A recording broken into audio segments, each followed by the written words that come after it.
Clos est une maison d'accueil qui est ouverte de 8h30 du matin à 6h du soir, tous les jours de la semaine, 7 jours sur 7.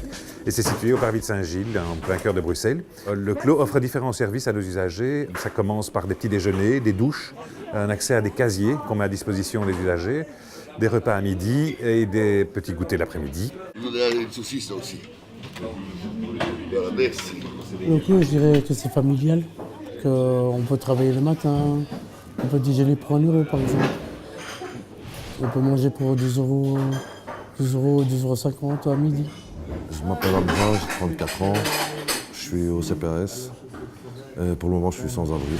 Je donne des coups de main, je suis usager à la base, donc il y a un système ici où on peut travailler la matinée pour recevoir un repas et un ticket boisson gratuit et une douche.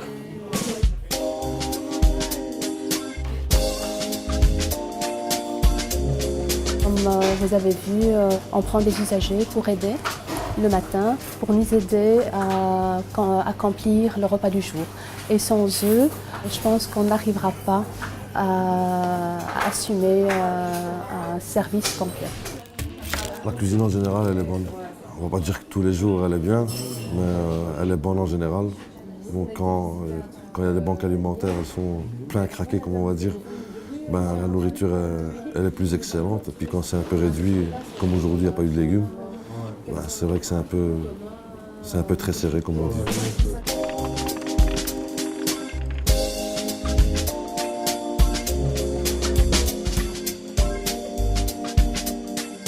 Il y a une nouvelle dynamique qui a été mise en place déjà par mon prédécesseur, qui est une dynamique d'alimentation plus durable, donc une lutte. On se bat énormément contre le gaspillage alimentaire, mais on est un acteur principal parce que 95% de ce qu'on sert à manger est issu de la récolte alimentaire. On essaie d'insuffler aussi d'autres notions comme le végétarisme, même si on ne parle pas de végétarisme à nos usagers, sinon ils ne viendraient pas manger parce qu'ils croient qu'ils ont besoin d'un steak ou de protéines animales en permanence. Mais toutes les semaines, depuis maintenant 6 mois, 1 an, il y a un menu, on va dire, sans viande. À côté de ça, on essaie aussi de faire un menu avec du poisson par semaine et on essaie d'équilibrer autant que possible l'assiette.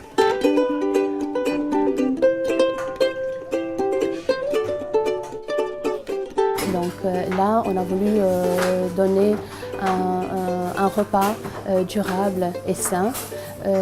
Donc on a proposé de faire un jour, et c'est le jeudi, un plat végétarien qu'on a commencé à adapter, mais ce n'était pas facile, puisque les gens sont habitués à avoir de la viande tous les jours sur leur assiette.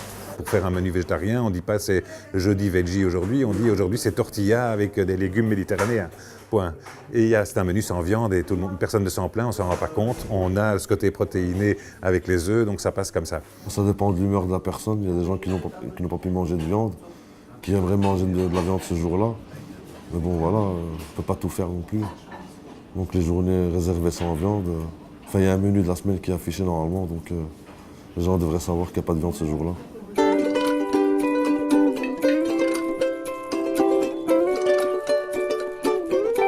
Avec la récolte alimentaire qu'on arrive à réaliser, on peut se permettre d'offrir des repas tout à fait équilibrés, donc pourquoi s'en priver?